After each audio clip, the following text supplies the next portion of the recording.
All right, welcome back to Missing Persons TV. I'm Brian Ladd. Tonight we're going to be discussing a case that's probably going to be in the news a lot coming up here these next couple of days. We're going to be doing a new Amber Alert case that I did last night, and we're going to be covering 3 older cases. Those cases are Brandy Wells. We covered Brandy Wells. Kind of made a mistake about including her in the show tonight, but we're just going to briefly go over what we did before. Case number 372, Molly Datillo, and case number 376, Mary Elizabeth Nunes, and Genevieve and Scott Kells. My pronunciation correct, Deborah, on those cases? No, it's Mary Elizabeth Nunes and Genevieve and Scott Kelley. Okay. Mary Elizabeth Nunes and Genevieve Scott Kelley. And Scott Kelley, right? Genevieve or That's better, yes. Okay, it's Genevieve. Okay. Genevieve. Okay. Okay. Okay. There's been some news today regarding a case that we have open. Actually, it's case number 1, and this is missing person Natalee Holloway. I'm sure we're all familiar with this case. Deborah, real quick, in case anybody's not familiar with the case, can we get some case statistics? You know, where she went missing. Okay, she went missing in May of 2005 from Aruba. Okay. It caught me off guard. I didn't know I had to have her step. Oh, that's okay. I know it's short. Go ahead. As long as you have it, that's fine. She was on a class trip. Mm-hmm. It was toward the end of the month of May in 2005.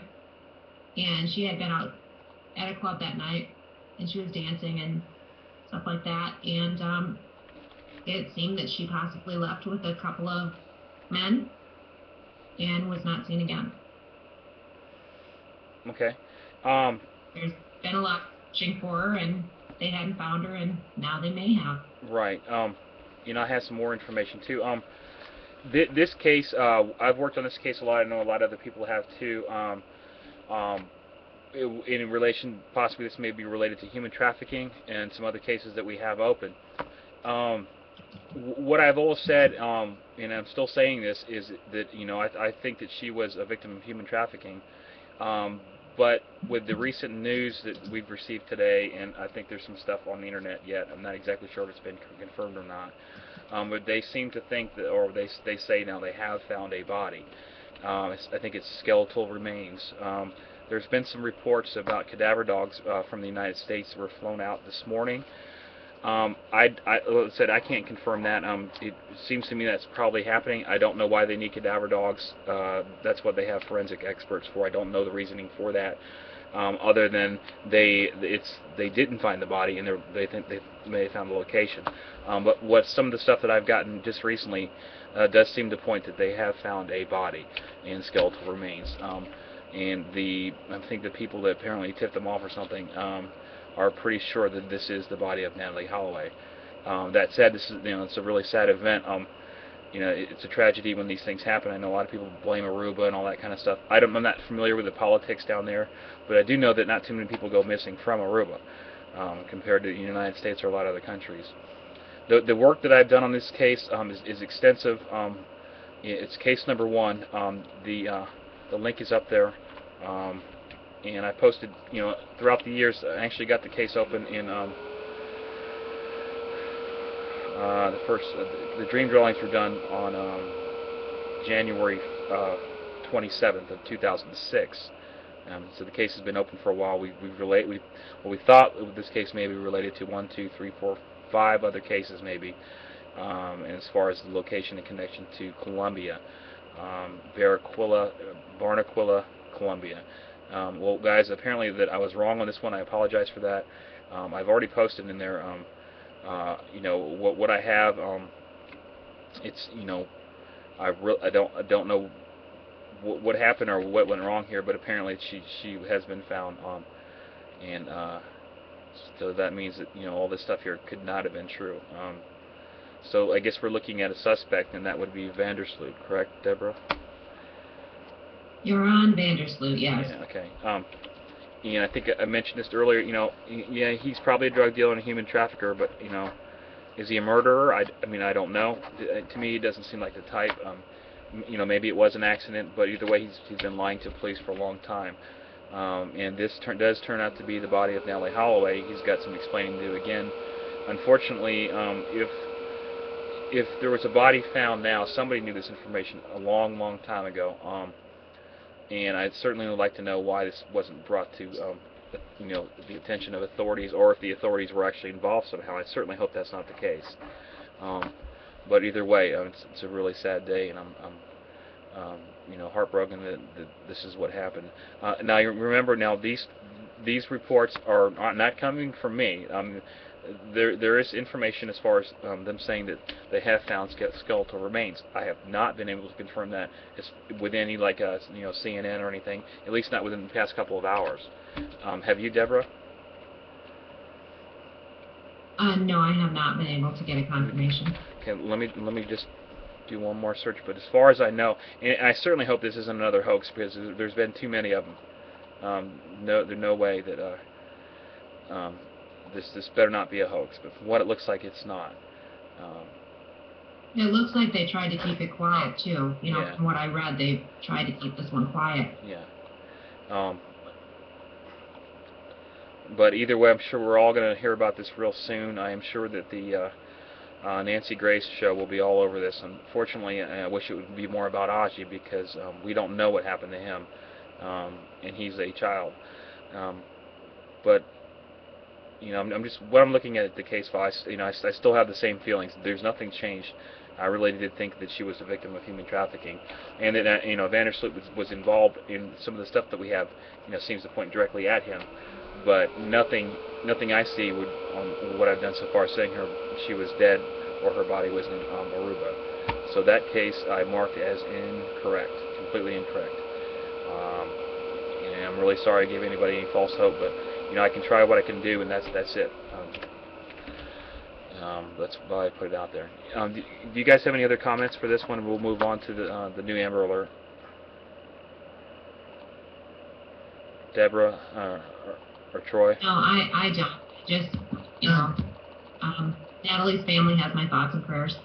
Yeah, I know they've been through a lot, and especially dealing with the authorities and the attitude of Mr. Vandersloot, which is, despite what anybody thinks, that's completely unprofessional, about how he was talking about her and some other things like that. If her body's found, I guarantee they're going to say this was an accident, it was an overdose of drugs or something like that. And I think Vandersloot's a very good liar. I'm not sure how he's going to explain this one, or he might not even explain it. He might not say nothing about it. And I really hope that the authorities down there are not trying to cover anything up or anything like that. One thing I have noticed, though, with cases, especially let's say the Natalee McCann case, if an American tourist goes missing in a tourist city where 100% or pretty close to 100% of the town's income is based on tourism, the last thing you want is somebody going missing in your town, and then because it would affect the entire the economics of the town, and that might be a reason why this has been hidden somehow. I hope it's not, but it very well could be. When I was talking about Praia de Lutz in Portugal, for Natalee McCann, the last thing you want is a pedophile on the loose or a child abductor on the loose in a tourist town where British and American citizens come there all the time. You wouldn't want to take your kids, especially if you advertise the place as a child-friendly environment, and that's what the Mark Warren Estates did. We'll go into this in the Natalee case, but I mean that's the last thing you want. So might as well pin it on the parents, and that's what they did. You much rather have an accident or parents responsible than somebody you haven't caught yet. Because who would you take your family to a place where well, this little girl just went missing, we don't have any clues? I mean, that's something else. I certainly hope it's not because of tourism, but I think in the Natalee McCann case and possibly this case it is. Okay, so let's move on to our new case, and this is case number 7707. You know what? Let me get the graphic up. I could have sworn I had the graphic done. Let me. This is case number 707. Nancy Moyer. The case was requested to be open last night. I did the dream drawings last night, and Deborah has more information for Nancy. And while you're doing that, I'll get her picture up. Okay. Her name is Nancy Moyer, and she's been missing since March 8th of this year of 2009. This case was requested via email on the 19th, day before yesterday, by Victoria. Nancy is missing from Thurston County in the state of Washington. She's 36 years old. Her date of birth is November 22nd, 1972. She's 4 feet 11 inches tall, 120 pounds. She has brownish black hair, brown eyes. She has a tattoo on her right arm. She has tattoos on her upper and lower back. She also has tattoos on her right and left hips, a tattoo on her right foot. She has a scar on her right knee, and she has her ears and her navel pierced. She was last seen on Friday, March 6th, and she's been missing since Sunday, March 8th. There is a website for Nancy. There's not a whole ton of information out there yet. There's some, but there is a Nancy Moyer website. That's www.nancymoyer.com. Okay, let me get that up here too. Anything else? No, that's what I have. Go ahead, Brian. Okay. All right, thank you. I just posted the website. I should have got that up earlier. Okay, nancymoyer.com. The dream drawings were done last night. Like I said, first one says, look under the bed rails. Man, husband was at work. Rain near home. Second dream drawing says 718 pad.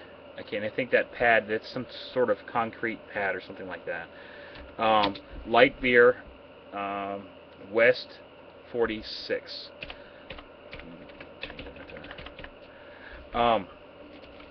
Looking at this case, let me look at the first one. It says man, husband was at her work. So it's possibly that maybe somebody that knew her husband was maybe some reason spying on her, or maybe planning to abduct her or take her somewhere. Not exactly sure. Or maybe it was her husband. I don't really know. That's what it says. It says rain near home. I guess maybe it was rainy or something like that. I'm not exactly sure the significance on that one. 718 pad, and like I said, I think that's a concrete pad. 718, it actually looks like a trash can right there. You see there's a dream drawing of there's a trash can. I think that's a barrel to the right. And there's a picture of the man. I'm not exactly sure if that's the man that is described in the first dream drawing or not. That's all I have on that one, Deborah. Okay. So let's hope. This case was just opened. Yeah. And it has been added to the forums. So if anyone has anything on this case, please post it. Right. I have both forums too. The link to the old forum and new forum that is up. And speaking of forums, once again, if you guys want to help out Deborah on the forums, just send an email to help@missingpersonforum.com. Same URL that's up top. Okay, so the next case we're going on is case number 360. Apparently we did cover this case earlier. I'm just going to sum it up real fast. Let me just get the graphic up too. For some reason, some of the graphics I loaded weren't loading. Okay, this is Brandy Wells. The case was actually requested to be open on on around the beginning of May. I got it open May 18th of 2007. Deborah, real quick, what happened, or what do they think happened? Brandy had been out to a nightclub. She was last seen on August 3rd of 2006, and she ended up going to a nightclub called Graham Central Station. Okay. She arrived there at about 10:30 at night alone, and she left alone shortly after midnight. They never heard from her again. They did find her 2000 Pontiac Grand Prix 5 days after she went missing along Interstate 20 at Texas Highway 31. Inside of the car were her personal belongings, including her wallet and her ex-boyfriend's cell phone. There was no sign of her there and no indications of a struggle. There was activity on her cell phone after she went missing. 3 different people used it. All 3 of them took polygraphs. One of them, a man, failed it. They have not publicly identified him, and he has not been called a suspect in the case either. Okay. Brandy is, let's see, her date of birth, November 28th, 1982. She was 23 when she went missing. She would be 25, right? Okay. Yeah. Let's see, at 25. 25. And she's Caucasian. Yeah, 4 feet 11 inches tall, 5 feet tall to 5 feet tall, 120 to 130 pounds. She was a college student at the time. She was getting ready to start college, actually, at Trinity Valley Community College. They do believe that she was taken against her will, and there's foul play. Okay. The show, actually, show number 34, we did that on March 13th. I think we did determine a location of the bar that's in the dream drawing and a possible other location. That stuff is in the case file, along with stuff I think from Troy or Kinsley. I'm not exactly sure, but either way, it's posted on the case file. It's case number 360. Okay, moving on. Case number 372, Molly Datillo. Let me get the image up here. This is case number 372. It was requested to be open on March 21st of 2007 by Teresa, and I got it done April 8th of 08. It took about a week, which was pretty good. There, let me just remove a few phone numbers and stuff that's on here.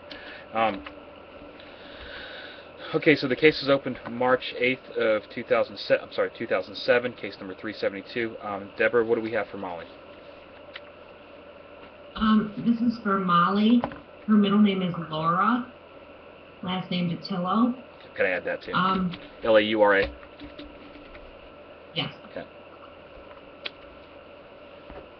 Molly has been missing since July 6th of 2004 from Indianapolis, Indiana. Her date of birth is June 13th, 1982. She was 22 when she went missing. She would be 26 right now. 5 feet to 5 feet 1 inch tall, 100 to 105 pounds, Caucasian female, brown hair, hazel green eyes, blonde highlights in her hair at the time that she went missing. She wears contact lenses and occasionally glasses. The tip of her left thumb and the nail on her thumb are slightly deformed. It's shortened and it's from a childhood accident. She has a dime-sized brown birthmark on the outside of her right elbow. She was last seen wearing a pink tie-dyed shirt with a collar on it. Molly, that day, she had dropped off an employment application at Wendy's near 10th Street and Highway 465 in Indianapolis, and that was about 7 p.m. She also purchased supplies for school and hobby supplies, and she had gone by the college and dropped one of the 3 classes that she was taking, and that was at Indiana University. She was last seen near the 500 block of Lakeview Lane in Indianapolis. She was on her way back to her brother's home at Westlake Apartments. She was staying with her brother that summer while she was attending college there. All of her personal belongings, her car, her voice practice equipment, her cell phone, wallet, bank card, contact lens solution, her identification, all of it was left behind. She'd taken her cell phone with her when she left her brother's apartment, but they found it later in the apartment, so they think that she may have been back to the apartment, although they can't confirm that. Molly's brother was not concerned right away because she's a grown adult and sometimes she would make an impromptu visit to a friend. He didn't report her missing until July 8th, 2 days after she was last seen. Now, Molly was a full-time student at Eastern Kentucky University in 2004, and she was really close to graduating. She was taking summer classes at Indiana University, that's Purdue University, at the time that she went missing, and she was also taking private voice lessons. Molly was very gifted with her voice. She was a gifted singer. She attended all of her classes and lessons up until the day that she went missing. When she went missing, she was preparing to audition for American Idol in August of 2004. And she also had plans to attend her nephew's birthday party in July of 2004. She did leave a substantial amount of money behind in her bank account, and none of it has been touched since she went missing. Molly is the youngest of 9 children, and her hometown is Madison, Indiana. She was an excellent student. She was also a runner and a singer. She's very social and trusting. Her family feels that she was abducted because she would not leave without warning. They can't find evidence of foul play, but even without the evidence, it doesn't look real good in Molly's case from the law enforcement standpoint. One great thing in this case, Brian, is they came out with Molly's Law in 2005. When I see stuff where families have been very proactive at trying to make a difference about people going missing, I just think it's amazing. And what Molly's Law does in the state of Indiana is it makes it where law enforcement has to look for a missing person right away, and it also put more procedures in place and more protocol as far as how to look for a missing person that law enforcement is required to follow. That's only in Indiana, though, huh? Right. Okay, well, let's hope they get national wide and maybe incorporated into the Amber Alert system. Yeah, exactly. That's common sense. Especially with adults. Yeah. Adults is a problem because they feel it's not a crime to be missing, and adults can do what they want. Kind of like what they do with teenagers. They say, oh, they ran away. When family reports to say this is out of the norm, this is not what they would do, then they're missing. I mean, if somebody takes off all the time and they're an adult, I can understand that. But this case doesn't seem like that. Molly seemed like a pretty responsible person. And I say that in the past tense, but looking at this, I mean, I don't see anything that would indicate that Molly is deceased. And I just was looking over it, and I don't see that. So I don't know as far as if she's alive or dead at this point, but I don't see anything saying that she's deceased. The dream drawings were done on April 8th of 2007. The first one is a drawing of looks like a young adult, but it says 10th Street, 31, white male, dark eyes, 6. That might be 6 foot. There's a question mark there. Medium built, smokes pot, bush light, which is beer, and the number 7. I'm not sure what the number 7 is, but it's really large.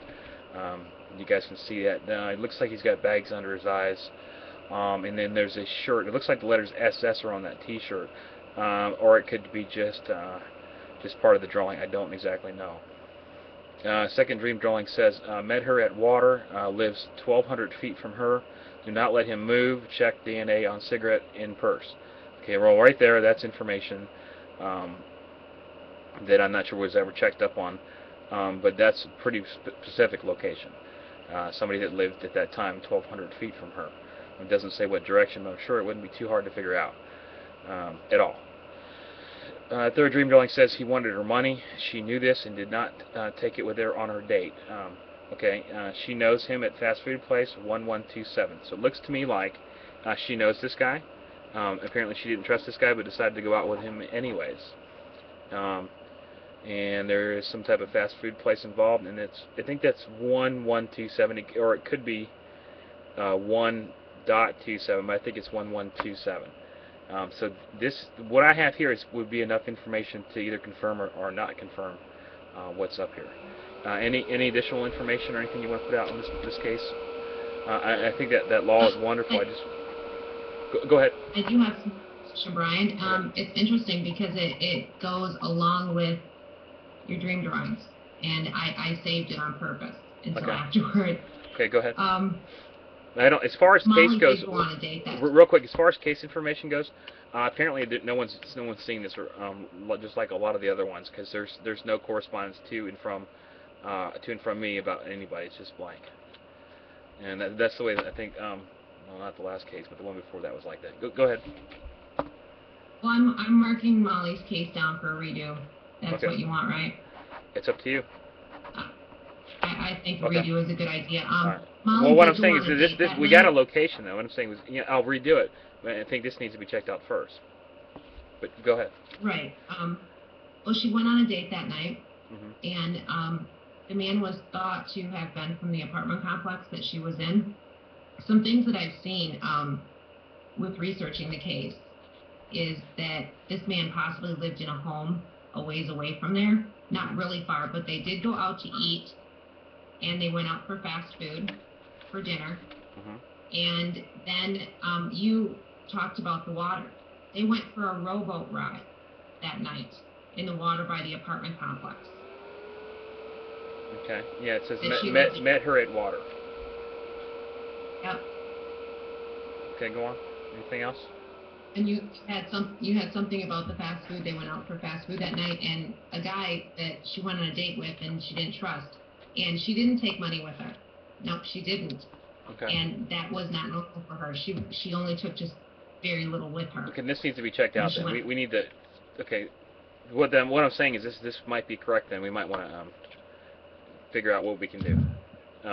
Troy. The 10th Street means something. Yes, the 10th Street. She lived on 10th Street. Okay. 9115 West 10th Street. Okay. We need to get a map of where? Okay. You have her home, and then 1,200 feet from there. There's only a few directions where there's going to be actually somewhere somebody could live.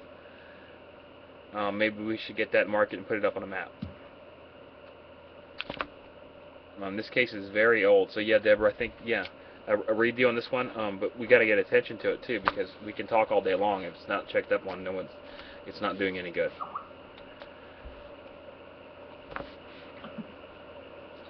Okay, so I'm just. Thank you, Troy. You wanna? Okay, cool. Put Molly's face on. Got it. Okay, I've got Molly's MySpace. I'll put that up right now. And that's myspace.com / Molly Datillo. I am pronouncing that right? Datillo, right? Yes. Okay. Yes, that's correct. All right, once again, my pronunciation is very bad, and you guys know it, but I'm trying my best to get better at it. Okay, so this is I think we might be able to do something in this case. I'd really want to check out that 1,200 feet though. Troy, can you get a map of the home, and then see if we can figure out what 1,200 feet would be? 1,200 feet's a little less than a quarter of a mile, since it's not very far, right? Yeah, a quarter mile. Okay, thank you, Deborah. Anything else? No, I don't think so. If we just work on some research and get some information up there and take it from there, and a redo after that. Okay. This next case is case number 376. I'm not sure who requested it, but it was open on April, I believe that's 18th of 2007. This is for Mary Elizabeth Nunes, Glenveen, was it Genevieve? Genevieve and Scott Kelley, correct? Genevieve And Scott Kelley. Scott Kelley. Okay, Deborah, what do you have? This is for Mary Elizabeth Nunes, and Genevieve Kelley is her biological mom, non-custodial mom actually, and Scott Kelley's her stepfather. She's been missing since October 22nd, 2004, from Whitefield, New Hampshire. Okay. Her date of birth is February 19th, 1996. She was 8 years old when she went missing. She would be, let's see, 13 right now. Is that right? Yes, 13. She was 4 feet 4 inches tall when she went missing, 48 pounds. She's a Caucasian female with brown hair and brown eyes.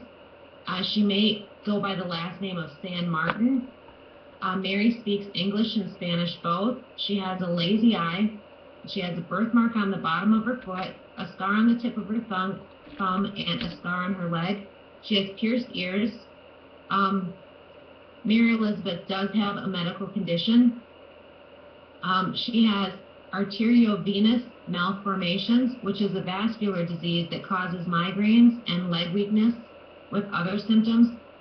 She needs specialized medical attention on a regular basis.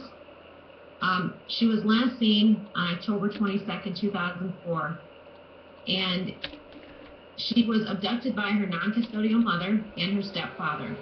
There was a court hearing that day to address the issue of custody. there was a concern that her mom and stepfather were committing medical neglect. The Kellys did not arrive at court as scheduled. Instead, they grabbed Mary and they fled. Mary's father was named her legal guardian then, and felony warrants were issued for both Genevieve Kelley and Scott Kelley. They did take 2 horses with them when they left, and one of them is named Nikki, and one of them is named Snippy. Mary Elizabeth has been riding horses since she was 5 years old, and her mom rode horses since she was in high school. Now, the mom is a physician.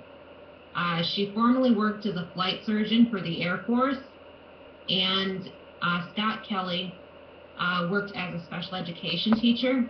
They may be working in their same professions and using aliases. They also could have left the country. Some of the agencies, instead of Whitefield, New Hampshire, as the place that Mary went missing, they list Aurora, Colorado.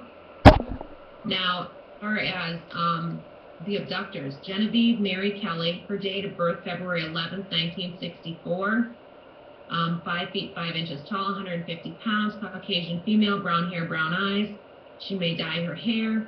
She wears glasses or contacts. She speaks Spanish fluently. Her maiden name is San Martin, and as I mentioned earlier, that's a name that Mary may be going by also. And San Martin is the name that Genevieve uses professionally as a doctor. She's also a devout Catholic. At the time that she took Mary Elizabeth, Genevieve was pregnant. Now, Scott Kelley, that would be Scott David Kelley, date of birth is December 17th, 1964. 6 feet 2 inches tall, 190 pounds, Caucasian male, white hair and hazel eyes. And what do you have on this case, Brian? Okay, I've got 2 dream drawings. First of all, I was looking. There's no signs of anything that any of these people have come to any harm, including the abductors. I think that Mary's safe and possibly in Texas. The first dream drawing on April 18th of 2007 says Debbie finds them safe. 2 months. They are in Texas. Follow the tip, U.S. Marshals, and then the number 7. Yeah, I guess this hasn't happened yet. I don't know what 2 months meant then, because it's a lot older than 2 months. Possibly maybe the U.S. Marshals got a tip of the location, and they will be found safe. Let's hope that happens real soon. The next one is a drawing. It says Farm 87, Texas. I believe this is a farmhouse next to a railroad track or something like that, and the number 87, which is, I guess, in Texas. You said they could be out of the country now. You know, Mexico's not too far away. That's all I have on this case. There was one reply back in June 26th of 07. And there's just a couple links here. I don't exactly know what the links are. I think they're links to some type of news things. And, you know, what got me, this is basically there's 3 people missing. Well, there's 2 wanted, right, and one missing child. It's not really covered too much in the news, so I don't think anybody's heard about it tonight until us, right? Troy, have you heard about this case before? No, I haven't. When I Google somebody's name that's missing, and our websites come up first, something's wrong with that, guys. We should be way at the bottom, okay? So that means that there's not too much out there. Well, you know what, though, Brian? This is also a parental abduction, and I don't think that those are treated as seriously as this is 2 of them. This is 2 of them involved in this, and you know, if you're especially if you're a doctor, I mean, you know, you can't do that. That's why we have laws.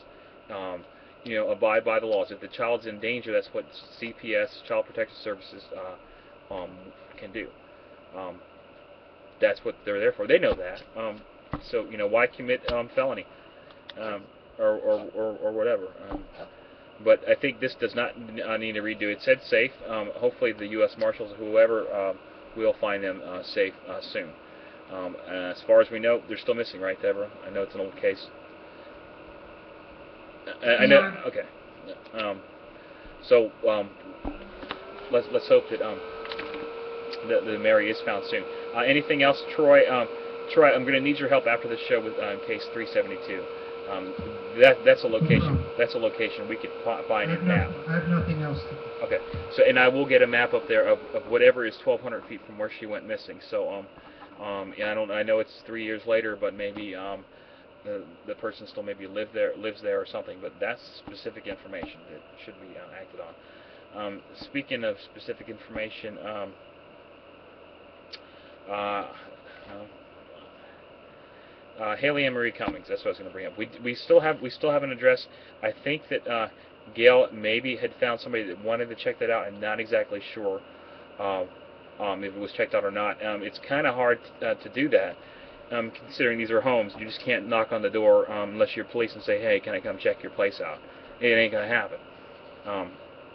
I really wish that we would have some type of wall that would state, if somebody goes missing, the police have the right to come in and search a home. I know it sounds like communism or something, but if the police feel, I know there's some certain laws, but there's cases that are open right now that we have that police are pretty sure that there's a body on the location, but it's private property, and the people will not let the police on there, and it seems to me the police can't do anything about it.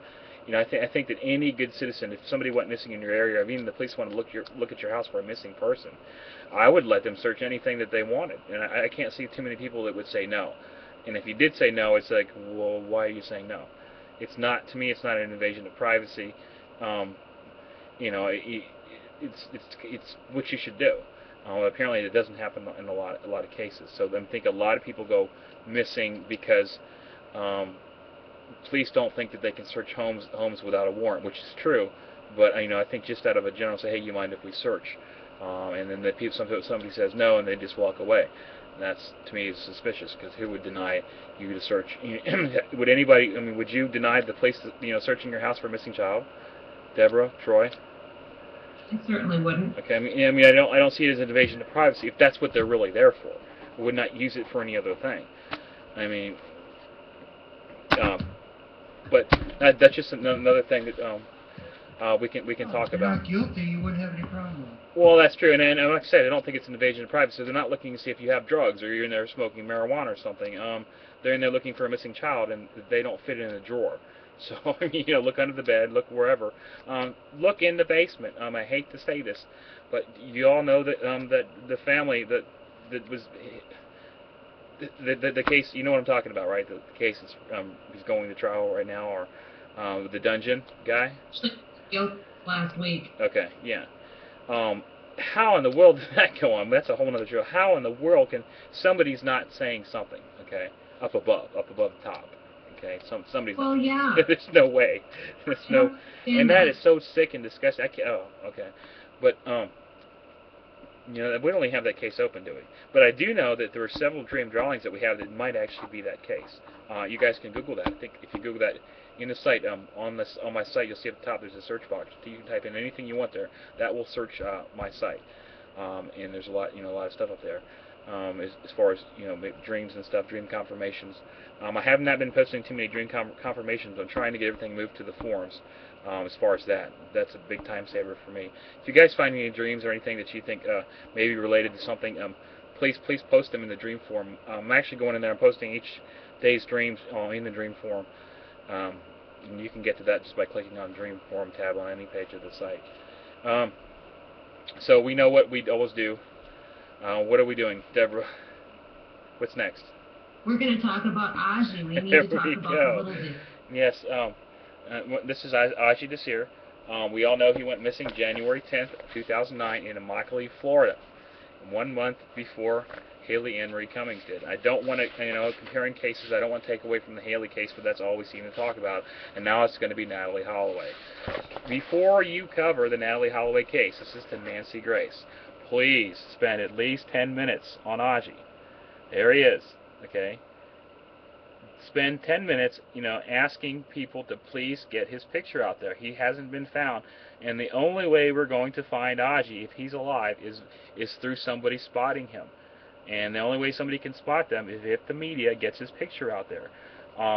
We've done what we can, and I think we can still continue to do more. We're sending these out, and once again, I want to thank Signs of All Kinds for doing stuff like this. This is great. But we all can print. We got PDFs online, print. print and take it somewhere, wherever you think somebody might see it. Post office, like I said, shopping malls, supermarket, wherever. Police station, checkpoints. If you live on the border crossing stations. That's another one. Say give them the flyer. They probably don't have it.